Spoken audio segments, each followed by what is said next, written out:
സാറിന് ഓഫീസിൽ പോയില്ലേ? പോയി, പക്ഷെ ജോലി പെട്ടെന്ന് തീർന്നുകൊണ്ട് വേഗം പോകുന്നു. സാറ് ശരിക്കും പറഞ്ഞ ഭാഗ്യവാൻ തന്നെ. അത് സത്യ.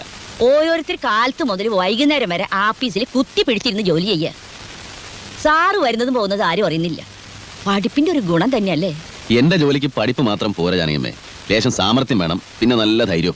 എന്റെ മോ രാമകൃഷ്ണൻ നല്ല സാമർത്ഥ്യമുള്ളവനാ. ധൈര്യത്തിന്റെ കാര്യം പിന്നെ പറയാൻ വേണ്ട. ശവപ്പറമ്പിൽ പോയി കിടക്കാൻ പറഞ്ഞ അവൻ കിടന്നോളൂ. സാറിന്റെ കമ്പനി ഒരു ജോലി വാങ്ങിക്കൊടുക്കുവോ? അതാണ് ബുദ്ധിമുട്ട്. എന്റെ കമ്പനി പുറത്തുനിന്ന് ആളെടുക്കൂല. അപ്പൊ സാറിന്റെ കമ്പനി സർക്കാരിന്റെ ആണോ അത് സ്വന്തമാണോ? ചിലപ്പോ സർക്കാരിന്റെ, ചിലപ്പോ സ്വന്തം. നന്ന ചിലവിന് വിളി, ചിലപ്പോൾ ഞാൻ വൈകുന്നേരം വരും. ഓ, ചിലപ്പോ സർക്കാരിന്റെ,